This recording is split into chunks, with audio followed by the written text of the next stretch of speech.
Hello, welcome back to another video of Just for Koi. I hope you're all doing well, all keeping safe, all out of trouble. Today, it's not such a bad day. The temperature outside is around 21 Celsius, which I'll show you guys in a bit. And inside the filter house is also 21, and in the pond, I don't really want to say, but it's 16.7, so not so great in the pond. The temperatures have dropped. Our summer hasn't been that great. Do apologise about the airplane going past, or the helicopter should I say, sorry. I've switched off the auto feeder, so I'm back to hand feeding. I was feeding them 350 grams, give or take, around that much per day. I've had to cut that down a lot, possibly just over 100 grams at the minute, or around 100 grams, give or take. So I'm not happy about that. But the fish are still active. They're still coming up for food. But unfortunately, they're going to have to wait. I've received quite a few boxes of delivery from Quinny Koi, Absolute Koi and Amazon. What I'm going to do today, I'm going to clean the Upflow filter, replace the position of the pump for the Upflow filter. I'm going to install a Electro heater and split the pump between the Upflow filter and also the heater. So I'll just turn you guys around and show you what I've got and what we're going to be getting up to over the next day or two, and hopefully if I can get it all done today, that'd be great. If not, it'll be done tomorrow. So I'll just swing you guys around and show you what needs to be done and what I've received. Okay, these are all the stuff that I've received. Boxes on boxes on boxes. I've received all these fittings from Quinny Koi. What have we got in here? All types of fittings, to be honest with you. Unions, elbows, 45s, 90s, straight connectors, rubber boots, 4" to 1.5 inch. We've got some solvent welds here. I wasn't sure if I ordered this large one, but anyway, what else have we got in here from them?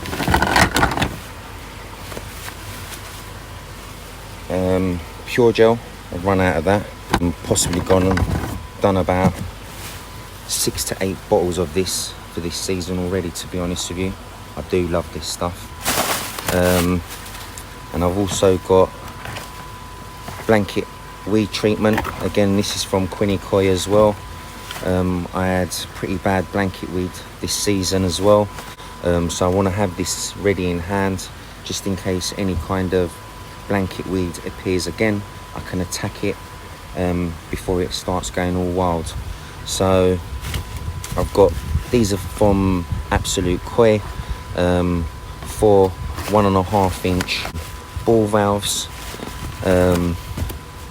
These Pure Pond bombs, 2 of those I've bought. They're from Amazon.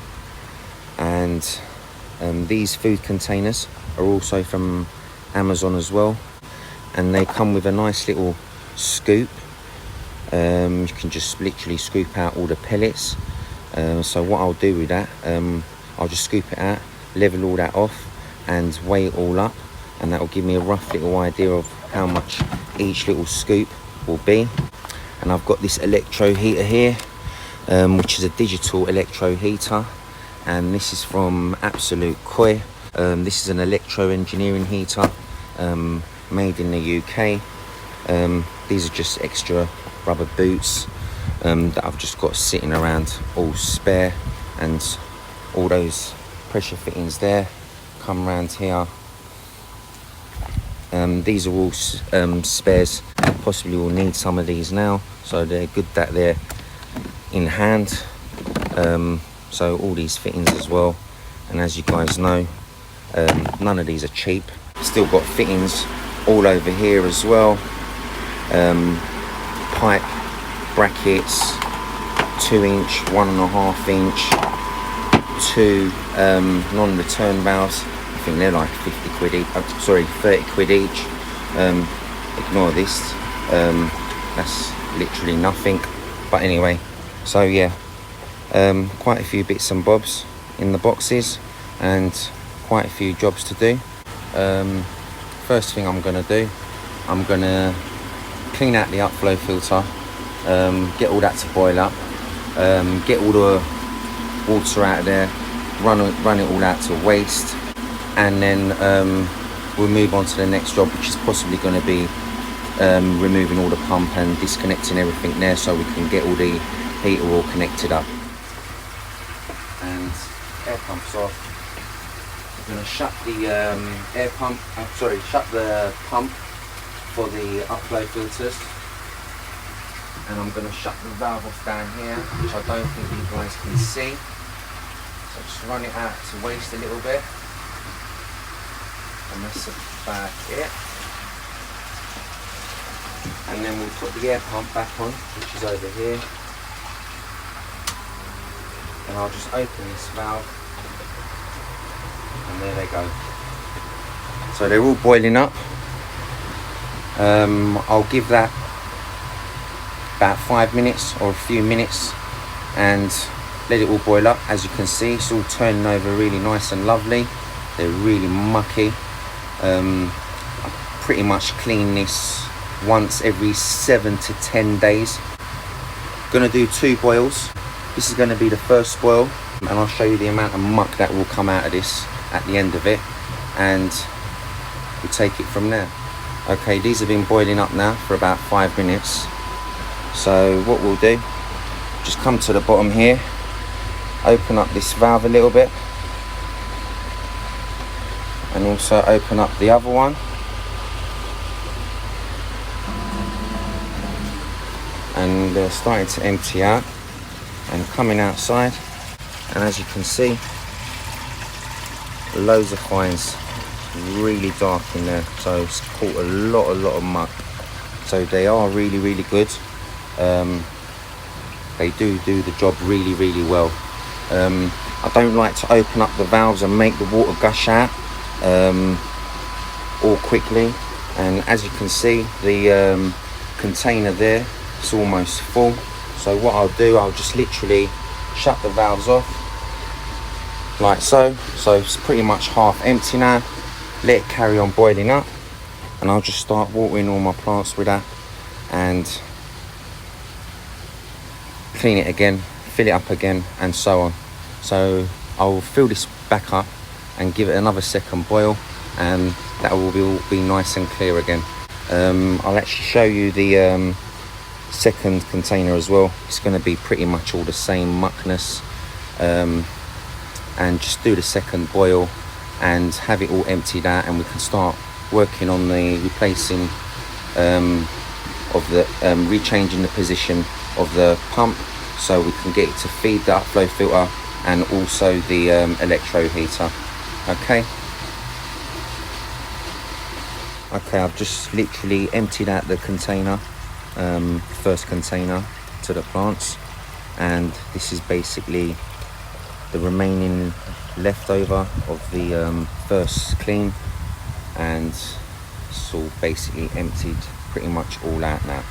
So all good fertilizer for the plants, all good fish poop for them, which they actually do thrive on. So we just open up these valves, make sure we've got all the last little bit out, and that's all clean. So that's all done there. It's just gone overflow a little bit, but not too bothered about that. So we'll shut these back off now and come over to the pump, switch the pump back on, open up the valve, and they're filling straight back up. As you can see, both of them are nice and level, and they're starting to boil up again. And I'll just shut the pump off again, and then shut the valve like that, and literally let it boil up for another 5 minutes or so, and then literally do the same, fill up the container and feed all the plants. Okay, I'll just show you quickly. This is literally the last rinse, so it's all come to an end now, and it's much clearer than what it was, the water coming out of it. The container doesn't look as clear, but if you can see, once you've watered all your plants, with the waste coming out of the Upflow filter, with all the fish poops, all the fertilizer, natural fertilizer, that's being fed to the plants. Look at the leaves, they are looking up at the sky, so they're absolutely thriving on it. So they do love all this stuff, so don't just run the waste down the drain. If you can make use of it, use it towards your plants, or water your grass with it, and they'll thrive and they'll go nice and dark and green. Okay, enough mumbo jumbo. Let's get this last can water to the plants. Upflow filter's empty now, it's had its 2 boils. We're going to leave that empty, disconnect all this. Okay, as you can see, I've flooded the filter house ever so slightly, so not that bad. Completely disconnected the bottom of the Upflow filter. The pump's been removed, which is sitting right over here. All the pipe work is literally sitting right over there. UV light over from here, I'm going to place it right over here, which is going to minimize a lot of the elbows that I had before moving on to connecting the pump and the heater to the Upflow filter. These are threaded unions, and I'm going to have to put some PTFE tape around these. And then what I'm going to do, instead of having flexible connectors from this pipe connecting to that, I'm just going to union piece here, thread that in, and pressure pipe that as well. Okay, just before connecting up the UV light, what I want to show you guys, if I find it here, which I've dropped it, this is the threaded union, which will be like that once you put it all together. And this side will obviously go into the UV light itself, so now you can have all pressure pipe fitting. Put some PTFE tape all around that, a nice layer of it, and then put the rubber sealant that actually comes with the UV unit itself, and then screw that all on, and then pop this back on, and then you can connect all your pipe work up to it, and it should all look like this.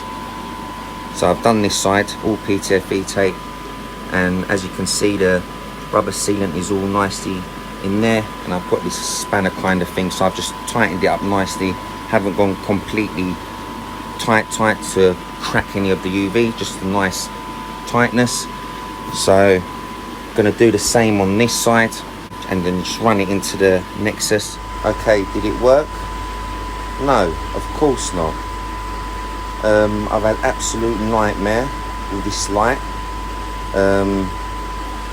This Evo 55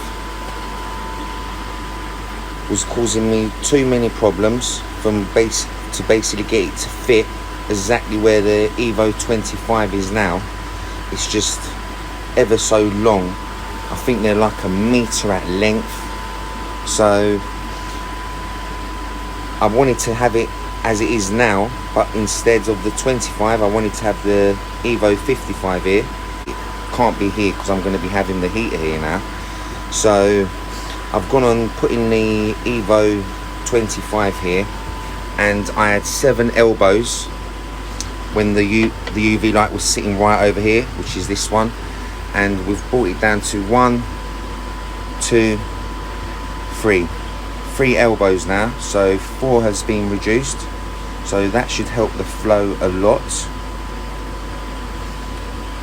So what I've basically done, everything's all pressure pipe fitting and pressure fittings and pressure pipe, sorry. I've put a slide valve here, 2-inch slide valve, and then reduced it down to a 1.5 inch, kept this the same as a 2-inch, coming along with a 45 elbow there, and I've got these split unions threaded and one side plain, as I showed you guys here. Ignore this leak here. This is the waste leaking from here. I haven't solvent welded any of this, just don't want to end up wasting any of the fittings. So this is the waste of the Nexus, and I just literally cleaned it out, and there's a leak coming from here which I'm not bothered about at all.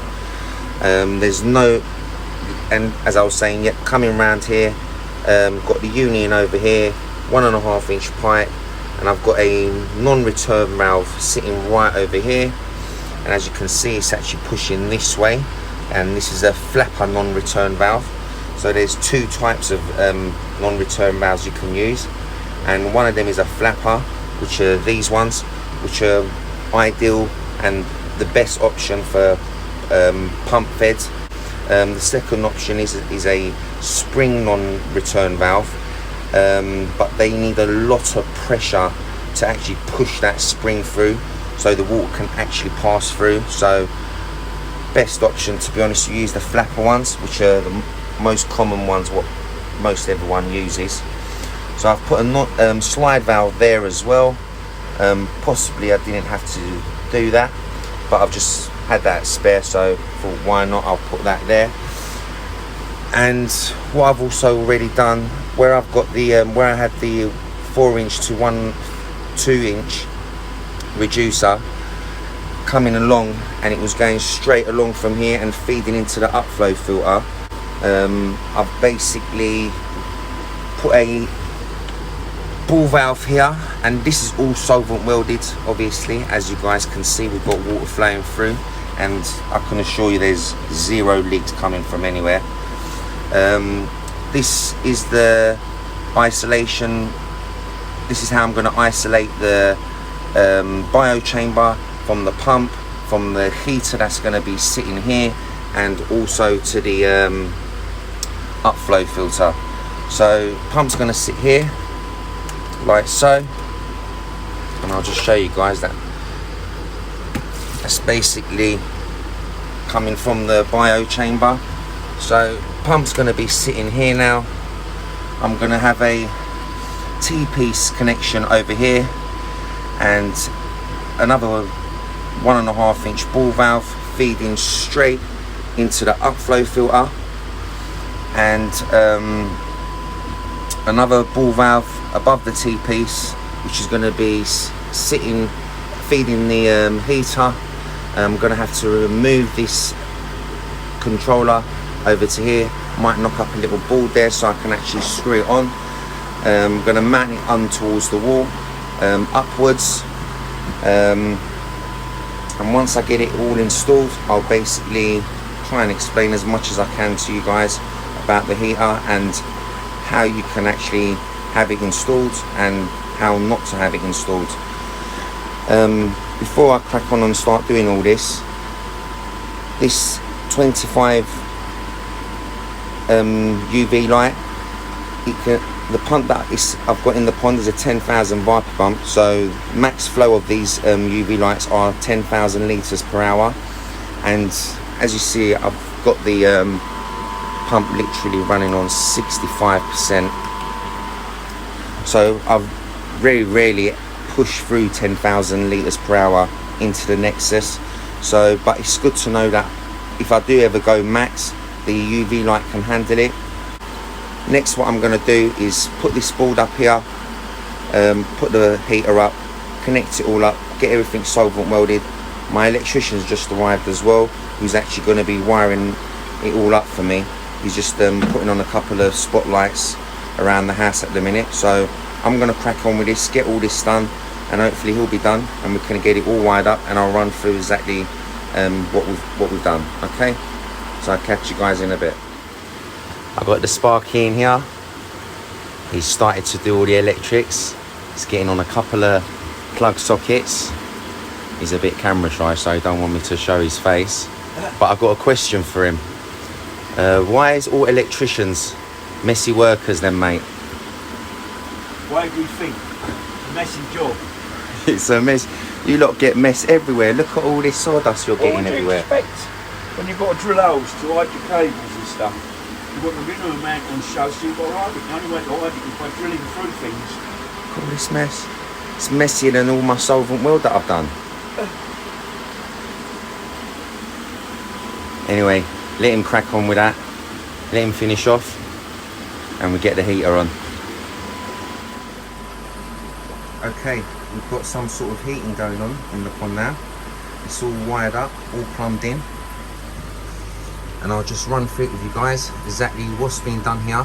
I did do a quick little video of me unboxing this, but I was literally talking to myself. I forgot to press play, so I do apologise about that. But what you get in the box is your digital heater, obviously, and you'll get two of these demountable fittings. One is here and one of them is there, which are for solid pipe. And as you can see, it's got these stickers over here, and it shows you 50mm and 1.5 inch size pipes. This fitting actually allows both different size of pipe to go into this fitting itself. So you can use pressure pipe or waste pipe, whichever you prefer.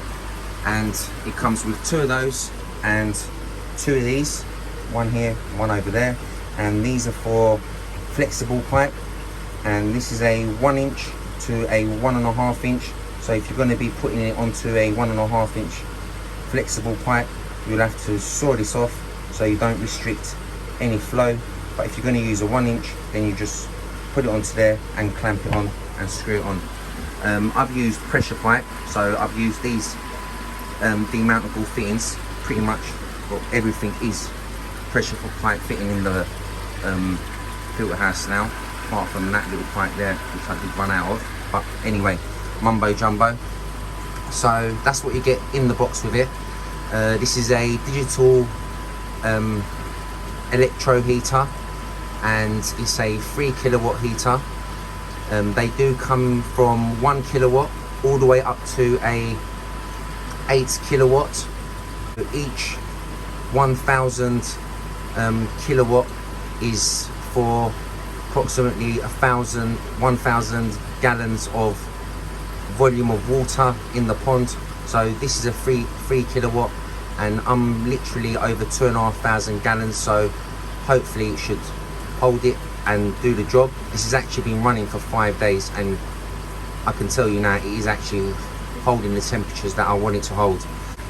On the instructions, which I've misplaced, it does say to get this actually wired up from a qualified electrician, so don't just wire it up yourself. It's not a plug-in and play. The 1 kilowatt one does come as a plug-in and play, and what my electrician's done here is basically wired it all up to a spurs switch, which is basically I can switch the heater on and off. It's ever so easy to use. I'll actually switch it off, and it's flashing right now showing reset. So basically whatever you have it set onto, once this heater's switched off, it won't remember what it was set on, so you need to reset it. Basically that's what it's letting you know. So I'll just basically switch it on, shut that, and it's asking you what language. So we'll say yes, we want English. I'm not sure what other languages are on there, I haven't flicked through it, but I would imagine there's a few languages on there. Anyway, so this little dial here, you just literally turn it up and down, and as you see the temps is going up, or if you want you can just bring it down like so, and I had it set on 24 Celsius, and just bring it down like so and push the button in, and it will say saved. And the water temperature right now is 23.7 Celsius. So once the temperature drops below 1 Celsius, so once it goes under 23, there's a red little light here which will come on, and the heater will actually kick in itself and then start working. Right now it's not working because the light's not on, and the temperature of the whole water in the pond is 23.7. So, and as you can see also on the Blue Lab Guardian, it's showing you there 23, and this little digital one, which is actually in the bio chamber of the Nexus, is showing 22.1. So I'm going to go with 23, suits me more. But anyway, the way I've got this basically now plumbed in, I've got 3 outlets to my bio chamber. 2 of them are returning back into the pond.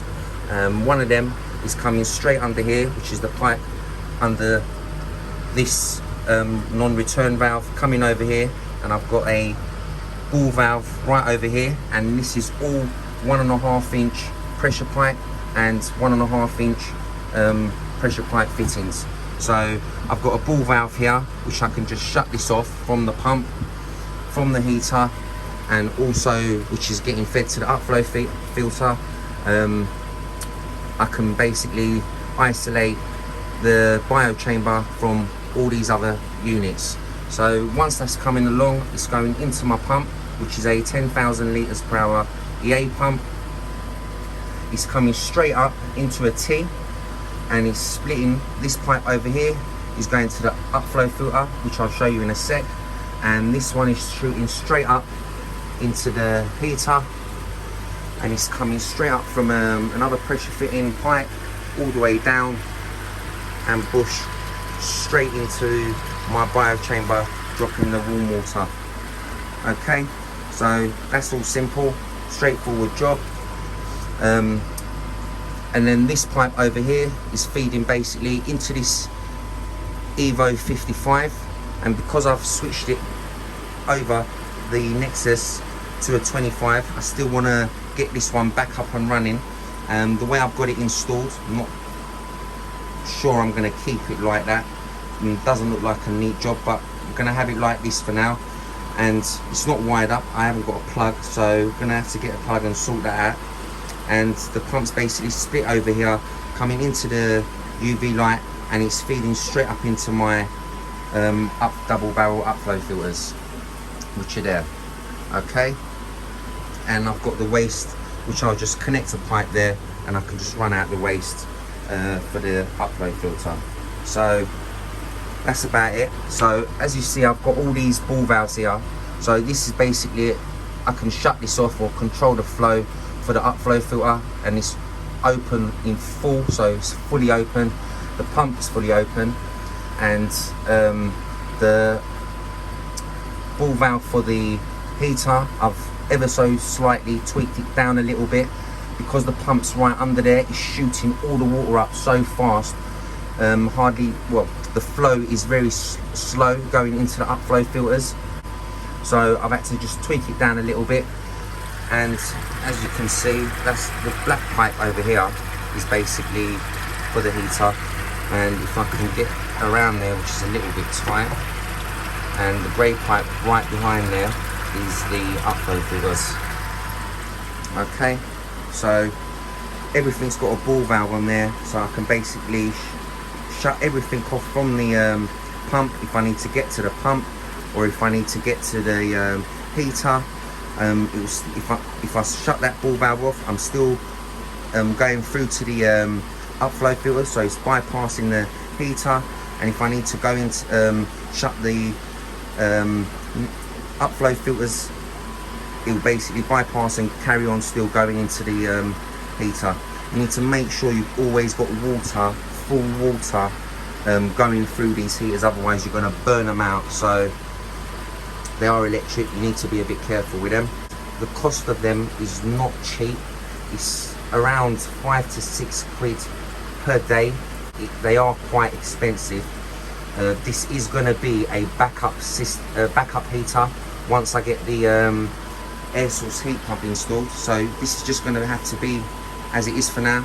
I had a few little leaks over here from these split unions. I had a little leak over here. I just basically shut it all off, switched off the heater, put more PTFE tape around there, and now it's absolutely stopped. So there's no leak, no nothing. Well, that's the water from before, but anyway, might be a slight little leak there, I'll have to see. But anyway, no other leaks anywhere, as you guys can see.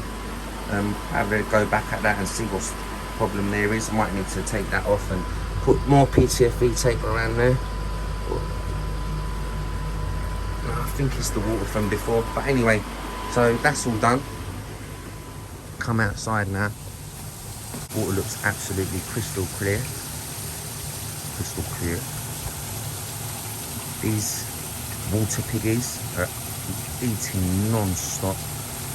They look very, very nice. Colour on them's gone really nice. They're all loving the heat, and they've all been absolutely buzzing. There's a lot of action going on, not spawning, a lot of movement, so it's very good. So hopefully I'll get some nice good growth out of them now that I've got this heater installed, and keep them a bit more happy as well.